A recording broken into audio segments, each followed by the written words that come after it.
Pirate kings, pirate queens, non-binary monarchs of the sea, hello. It's that time of the quarterly season. One Piece Set 6, Wings of the Captain, is almost here, and in the days leading up to its release, I'll be going over the top decks from the Asian format according to the data that I've been gathering since it came out over there. I'll be posting 1 or 2 videos each day leading up to the release, as well as one big video with all the info put together and some extra thoughts on release day. So if you want to follow along or get notified when the big analysis comes out, give that subscribe button a click. It does a ton to help me make content, and I really appreciate it. Before we get into deck number 7, I want to quickly go over my methodology for anyone who's new to the channel. I put every single deck list from One Piece top decks and second storage into a spreadsheet, weighed each entry according to the tournament's level of competition, the list's placement in the tournament, and how far into the format the event took place, to come up with a point system that let me arrange the decks into tiers, as well as an algorithm to put together a typical winning deck list weighted to those conditions that I just mentioned. There's also helpful stats about a deck's cost curve, the amount of 2K counters it plays, non-counters, blockers, events, and other relevant figures. So take a look at that and enjoy as we get into the number 7 deck in our countdown to OP06. We're going to start this video series off with one of my favorite decks in the format, one that I am a bit sad to be putting all the way down at number 7 in Tier 3, REIJU. This is really the only placement that I just feel a bit weird about. I don't think she's in the top 3 by any means, but the potential that she has to just pop off with a good pilot feels really reminiscent of Law, and I thought she'd be higher. She did really well in the first half of the format up until Star Deck 13 came out, but after that she started to dip and just really wasn't doing nearly as much. I will say that the difference between her and the number 6 deck is so minor. As far as the number of points they got, within a hair, and the number 6 deck just got their points a little bit later. So the way we weigh things out, REIJU had to be at the bottom, someone had to, but she's still a wonderful deck. Like I alluded to, she feels like a spiritual successor to Law. Lots of combo power, she cheats characters out, lots of resource generation, and requires a really skilled pilot to do well with the deck at all. REIJU's ability is that once per turn during your turn, when one of your Don cards on the field is returned to the Don deck, you draw 1 card. So this ability is going to be giving you advantage pretty much every turn, and your main strategy is going to cheat these Germa 66 characters out from your hand or usually from your trash. You're definitely going to be spending a good part of the game searching out the pieces for your combos, with potential for this amazingly huge judge combo that we'll get into in a bit, but that's not the deck's only goal. In addition to making this big checkmate play with a 5-character board as well as your leader, you can also try to rush your opponent down or play a resource game by drawing more and more cards every turn and reusing these bodies to just poke at your opponent. We've got 10 2K counters in this list, but some lists are running as many as 14, so feel free to add more. Kaya not only draws us cards, but she also lets us get those Germa 66 characters into the discard in order to facilitate the combos we're going to do. Vinsmoke Sora is mostly going to be a searchable 2K, but there could be a situation where her ability to replace herself with a 4,000 power or less Germa 66 from your trash could end up getting you that last rusher you need to close out the game. But not very often, she's mostly just a 2K. Same thing goes for Miss Doublefinger. She could ramp a Don, and she could discard an evolved Germa 66, but that's not anywhere close to your preferred play in this deck.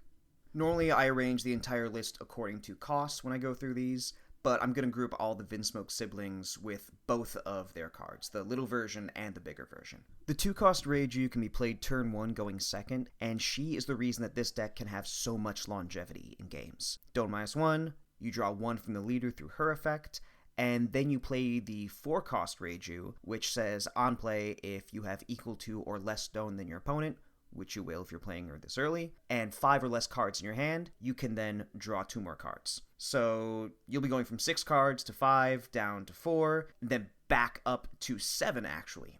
She is a 5K swing that doesn't take cards from your hand, she's actually a +1. She's a pot of greed that can swing. And as long as you have another 2-cost REIJU ready to go, you don't even care if your opponent swings into her. you can just bring her back as soon as you play the next 2-cost REIJU. So you don't even really have to save counter for her. You can use that for your life. Because if you're going the judge route, you want to make sure that you're around 3 when the judge hits.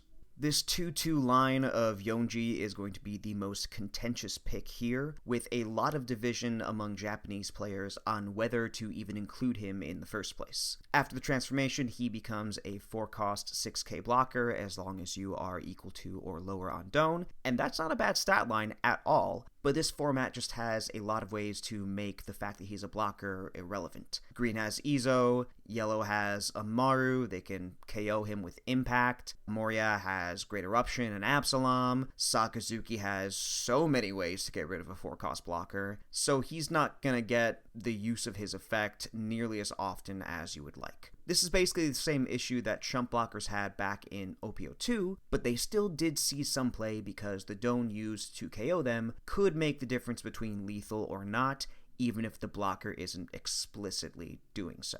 In my eyes, the reason to play Yonji is because it's another 4-cost body that you can cheat out at 2 Don, in case you don't see the REIJU combo, and because it's another body for pressure at the end of the game off of a judge play. It's more bodies that a control deck has to try and KO, and in the mirror match, it's more aggression that you have. So having the extra character is just going to come in handy. But again, your own mileage may vary. He is cuttable. I think that depending on matchups, you might not need to play this line. You could put more 2k counters in, or a couple of other options.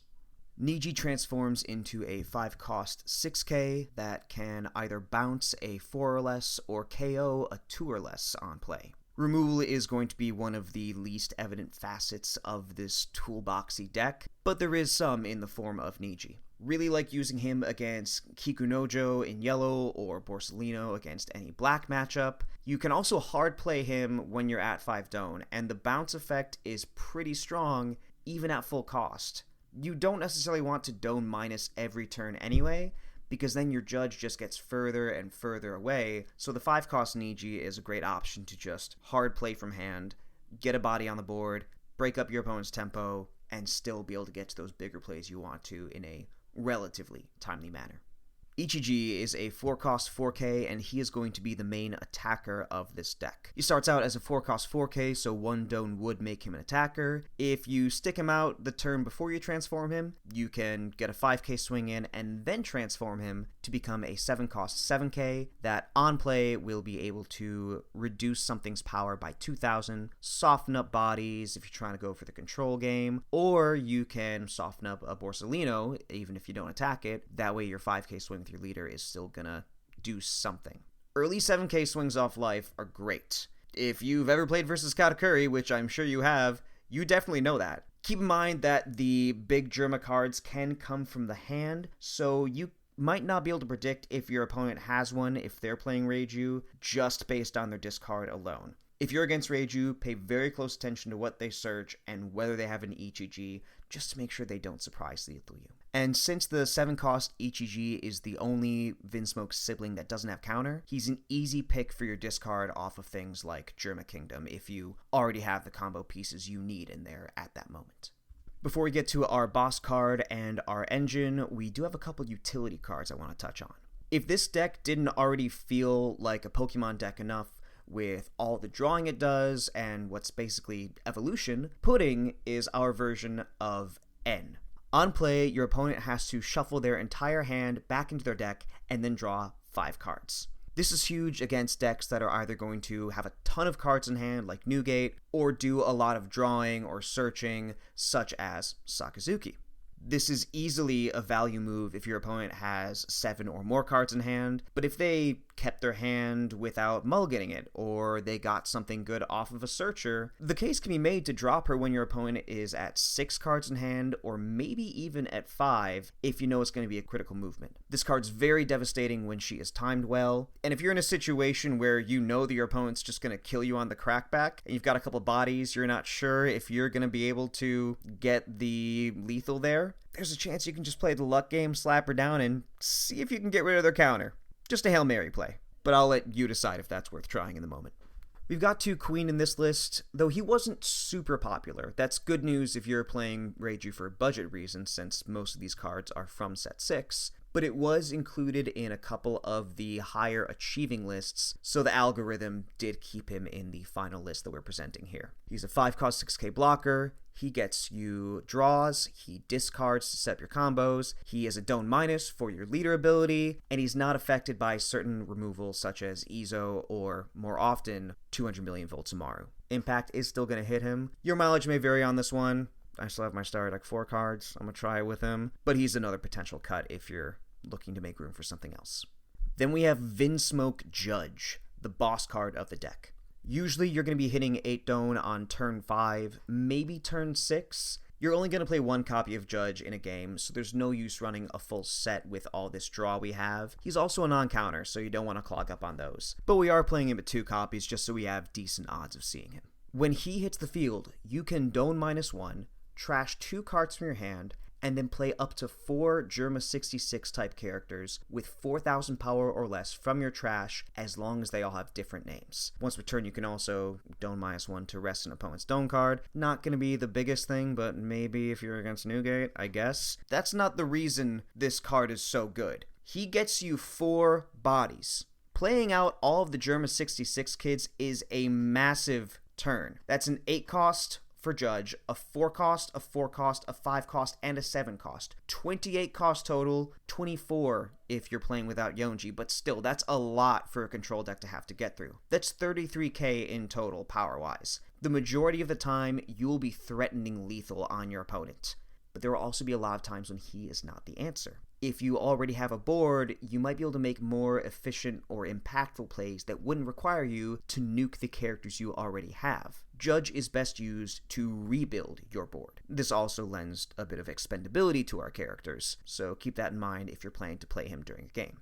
If you're able to outgrind your opponent or rush them down without having to go for the Judge play, keep going in that direction. He is just one way to win with the deck, not the only way. Also, trashing 2 cards might seem like a disadvantage most of the time, but those 4 characters that you get out with him can literally be the ones you trash. So this combo is easier to get the pieces for than you might think with this deck. Germa 66 is our 1-cost search event. The trigger is to draw a card, not to activate the main effect, which is unfortunate, but it's still a great play turn 1. It'll start getting you the cards you need, but it's not nearly as good as Germa Kingdom. 1-cost stage. Activate main. You can trash 1 card from your hand, rest the stage, and then take a Germa 66 card from the top 3 of your deck. This is the usual mulligan target, unless you don't have any turn 2 combo possible, or if you have a guaranteed REIJU or Ichiji combo. Mainly REIJU for advantage, Ichiji if the rest of the hand gets you going. You could even play 2 copies of this card, turn 1 going second if you don't start the REIJU combo, just so you can keep your foot on the gas, get this extra card out of your hand, get more searches, see your pieces as soon as possible.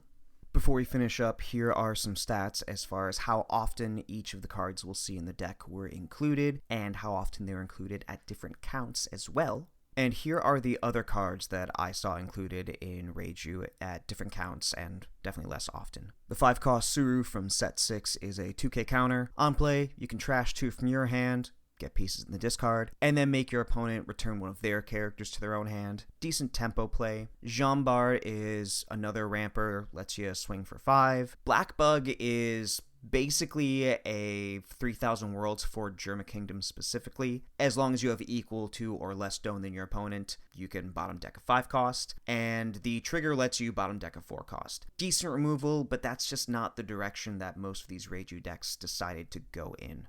If you want to add a counter event that also mills and sets up your combos, you can try Gum Gum Giant Gavel. Khalifa's a Don -1, 2k counter, draw 2, discard 1. Cosette is another Germa 66 card. She is a chump blocker as long as you have 2 or more less Don than the opponent, and if you have a Germa 66 leader, not included very often. No idea when we're getting this promo Yamato to mulligan your hand. Gion is specifically a Nami tech, another blue 2k counter that swings for 5. When your opponent activates an event, your opponent places 1 card from their hand at the bottom of the deck. At least I saw that it was a Nami tech according to one article I read. probably helps against Sakazuki as well, if they don't just bottom deck her first. Deathwink is another counter event, but I don't see when you would have the free Don to play this if you're trying to expand your board. And Red Rock can bottom deck anything. Same thing with Deathwink. I think you would rather just devote your Don to getting characters out. And then Blast Breath is another very efficient 4K counter event, but I think Gum Gum Giant Gavel is going to be a bit better. This is one of the more fun decks in the set. It's got a very high ceiling, multiple directions you can go in. I feel like even though you have the same bag of tricks, every game is going to be a little different. If you enjoy learning a deck and seeing yourself get better and better the more you play with it, then this is a great pick. Also a great budget pick. Again, don't worry about Queen. Not mandatory. Most of these cards are from set 6. Prices are going to go down from pre-release right now. This will be a very, very affordable pick. You're only going to want to Don minus once per turn in most cases in order to get the max use out of your leader ability. Probably going to have 1 or 2 turns without even using a Don minus just to make sure you get to 7 Don on turn 6. You've got lots of potential plays there. Hopefully 8 Don if you're going in the Judge direction. Since you're going to be Don minusing a lot of turns, there's not a standard 1, 3, 5, 7, 9 or 2, 4, 6, 8, 10 sort of curve with this deck. There are a couple of prevalent patterns that this deck might go through. I'm going to put those up on the screen right here. Again, notice that you're not transforming every turn. Sometimes you're playing that Niji straight from your hand in order to be able to use your Judge by turn 6 at the latest. Like I mentioned at the start, this is going to be one of the few cases where I am not on the same page as the rankings my algorithm has spit out. I believe that if you really, really put the time in with this deck, learn all the subtleties, learn every single matchup, you can stand a chance against any of the decks in the format. At least the ones we're going to be talking about here. All the good ones, at the very least. I think REIJU can go pretty far in a tournament. We're probably going to see her topping a few things. I'd love to see her win something. I'm a REIJU believer. I hope that my explanation has done something to help make you a believer as well. Go Power Rangers, and I will see you for number 6.